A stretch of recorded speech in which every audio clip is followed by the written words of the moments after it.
Hello, and welcome to Fahrenheit 451 Lesson 23, Analyzing How Mood Develops the Themes. We've been assessing our peers' writing using a rubric and checklist and practicing using transitions to connect claims, evidence, and reasoning.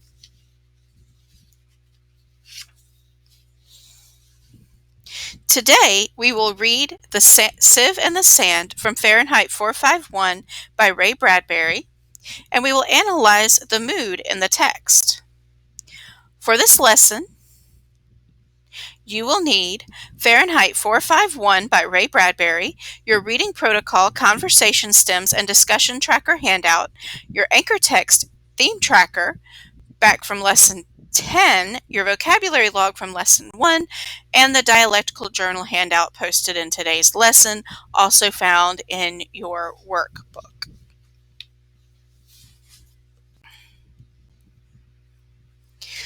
Now you are going to read pages 88 through 98 silently. You're going to complete the dialectical journal with your group. And basically, I'm posting the dialectical journal, and you're going to be able to type collaboratively into it, and I'll be able to see who typed in what in Classroom.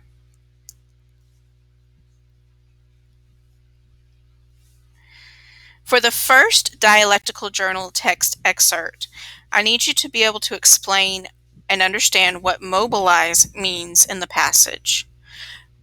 What do you notice about the language in this passage? What does this reveal about the mood in the text? And what impact does this language and mood have on the reader?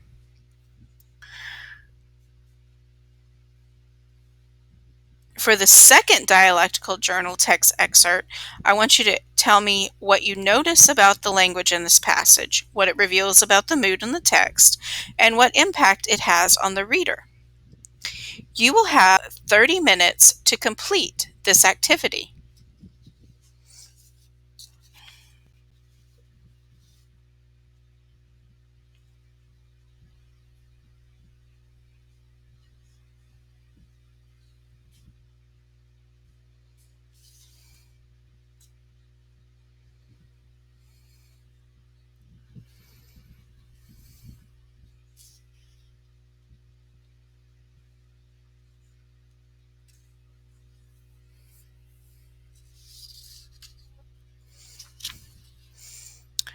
Now you're going to look more closely at the poem that Montag reads at the end of this section of the text.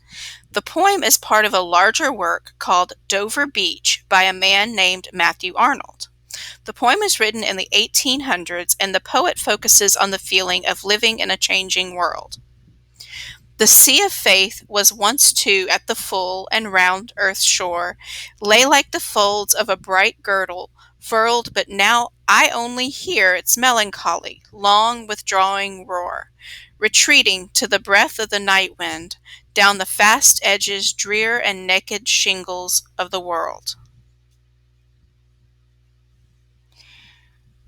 You're going to be answering 3 questions in Nearpod. You're going to answer what is the meaning of melancholy in the excerpt. I'm going to ask you to paraphrase the stanza, in other words, put it in your own words. And then I'm going to ask you what is the mood of this stanza of the poem. All 3 questions will be answered in Nearpod.